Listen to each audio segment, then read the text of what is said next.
주담대 최대 6억까지 대출 받게 되면 6개월 내 전입해야 되고요. 다주택자는 대출 안 나오고 1주택자는 기존 주택을 팔아야 대출을 받을 수 있습니다. 전용 8사인 최고 약 27억을 기준으로 계산을 해볼게요. 안녕하세요, 홈드부입니다. 1기 신도시인 분당에 아주 간만에 청약이 떴습니다. 그것도 입지가 아주 좋은 초역세권에 말이죠. 주인공은 더샵 분당 TL1이고요. 신분당선 정자역 바로 앞에 위치합니다. 생각보다 분양가가 꽤 세요. 일례로 같은 날 청약 진행하는 강남 반포 레미안 트리니온이랑 구평 분양가가 거의 비슷합니다. 그럼 무조건 반포에 해야겠지만 더샵 분당 TL1은 1015 부동산 대책 이전 입주자 모집 승인을 신청한 주택에 해당해서 비규제 지역 기준으로 공급을 한대요. 즉 대출이나 규제 등이 반포보다 조금 덜하다는 거죠. 이런 부분 감안해서 선택해야겠습니다. 그래서 이번 영상에서는 더샵 분당 TL1 분양가가 얼마인지, 당첨되면 얼마가 필요한지, 당첨 확률 높이기 위한 전략, 이렇게 세 가지로 분석해 볼 테니 꼭 끝까지 영상 시청해 주세요. 바로 시작할게요. 우선 위치는 여기입니다. 신분당선, 수인분당선 정자역 초역세권이고요. 거리상 도보 2분 컷이 나오네요. 신분당선 한정거장 가면 판교가 나오고 여기서 강남까지가 10분대, 신사까지 20분 컷이에요. 그리고 수인분당선 타고 수서에 가면 GTX-A와 3호선, SRT까지 탈 수 있죠. 우리 엄마들이 가장 궁금해할 학군인데요. 단지 내에 초등학교가 있고 바로 옆에 중학교도 붙어 있어요. 더할 나위 없는 초품하죠. 그리고 길을 건너면 정자동 학원가가 나와요. 모르는 사람 빼고 다 안다는 이 정자동에는 대기업이 꽤 많아요. 단지 바로 맞은편에 SK 하이닉스, 네이버, 두산 등이 있고 저쪽으로 가면 HD 현대가 있어요. 이곳의 수요를 흡수할 수도 있겠네요. 단지 규모는 11에서 28층 12개 동으로 총 873세대입니다. 이 중 일반 분양 102세대, 특별 공급이 55세대예요. 타입은 심플합니다. 전용 66, 74, 84로 구성되어 있고요.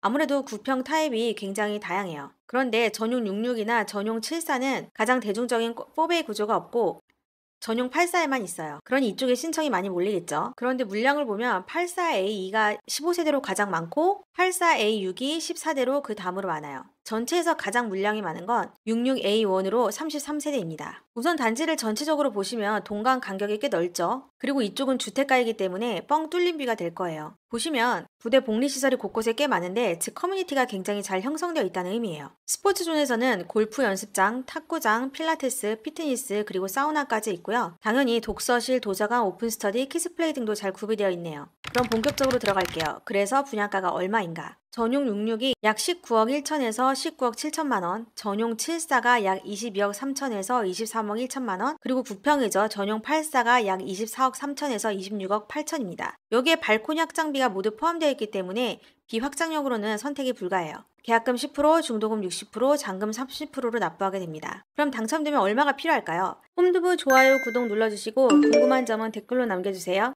여기서 비규제 지역이 적용되어서 반포 레미안 트리니언과 조금 차이가 납니다. 우선 공통점은 주담대 최대 6억까지 대출 받게 되면 6개월 내 전입해야 되고요.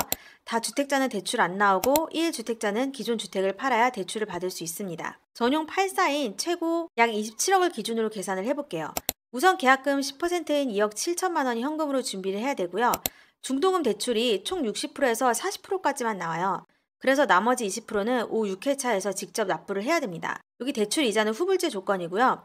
그렇게 되면 대출이 약 10억 8천만 원이 나오고 우리가 잔압해야 되는 금액은 5억 4천만 원이 됩니다. 잔금 30%가 8억 1천만 원인데요. 입주 시 잔금 대출로 받을 수 있는데 비규제 지역으로 적용되니까 최대 6억까지가 나와요. 그런데 한 가지 감안해야 할 것이 있습니다. 바로 잔금 대출에 대한 DSR 규제가 강화된 건데요. 즉 소득과 빚에 따라서 대출해주는 DSR 40%에 충족을 하려면 중도금 대출을 어느 정도 갚아야 잔금 대출 6억이 최대한 나온다는 거죠. 근데 어차피 중도금 대출이 입주 시 상환을 해야 되니까 결론적으로 중도금 대출 40%를 상환하고 잔금 대출 6억 풀로 받는다는 가정하에 당첨 시에 입주할 때 총 필요한 현금은 21억 정도가 됩니다. 강남 반포 레미안 트리니언 구평 분양가가 비슷하게 27억이라고 했죠.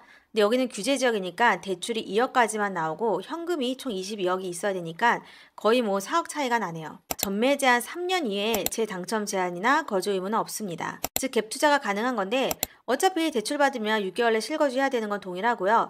즉 죄다 현금으로 한다면 갭 투자가 가능하다는 거겠죠. 그럼 그만큼의 투자 가치가 있을지 주변 아파트와 비교해 볼게요. 이 정자동에서 가장 비싼 대상 단지가 파크뷰입니다. 정자역에서 길 건널 필요도 없고 단지 내 초등학교와 고등학교를 품고 있죠. 구평이 최근 25억 9천에 매매가 됐고 호가는 27억 5천에서 29억 정도에 나와 있습니다. 근데 여긴 2004년 입주니까 더샵 분당 TL1과 20년 이상의 차이가 나죠. 즉 신축 프리미엄 등을 감안하면 향후 안전마진은 약 3억 이상 예상해 볼 수 있습니다. 아까 말씀드렸듯이 여기 분당 정자동에 신축이 거의 없는 상황인데 그나마 가장 최근에 생긴 아파트가 바로 2021년 입주한 더샵 분당 파크리버예요. 여기 구평이 최근 15억 7천만 원에 팔렸고 호가가 18억으로 나와 있는데 이것과 비교하면 더샵 분당 티에런 분양가가 꽤 세게 나왔다고 할 수는 있는데요. 거의 뭐 10억 차이가 나니까요. 근데 여기서 정자역까지는 도보 20분이 넘고 더샵 분당 티에런 입주가 2027년이니까 이런 모든 점들을 감안하면 더샵 분당 티에런 분양가가 꽤 합리적이라 볼 수 있습니다. 다음으로 당첨 전략으로 넘어갈게요. 일반 공급 1순위 기준으로 보면 10월 31일 기준으로 성남시 1년 이상 거주자가 경쟁에서 우선순위가 되고요. 그래도 서울이나 인천, 경기도에 거주하면 신청할 수 있습니다. 비규제 지역이 적용이 되니 세대 주민, 세대원 모두 신청할 수 있어서 중복 청약 가능해요. 그리고 유주택자도 오케이, 기존 당첨 사실이 있어도 오케이입니다. 특히 이 단지는 가점제가 40%, 추천제가 60%이니까 가점이 낮다면 추첨제에 도전해 볼 수 있어요. 청약 통장이 가입 후 12개월 경과되어야 되는데 이 모든 것들이 규제 지역보다 제약이 약한 부분입니다. 청약 일정은 특공 접수가 11월 10일, 일반 공급 11월 11일, 그리고 당첨자 발표가 11월 19일이고요. 입주 예정일은 2027년 10월입니다. 일정 꼭 체크하셔서 놓치지 마시기 바랄게요. 홍두부에 들어오셔서 청약을 클릭하면 이렇게 다양한 청약 분석을 보실 수 있고요. 별 개수를 부여해서 청약 공고문만 보고는 이 청약을 과연 하는 게 좋을까 맞을까 좀 헷갈릴 때 정확한 가이드를 드리고 있습니다.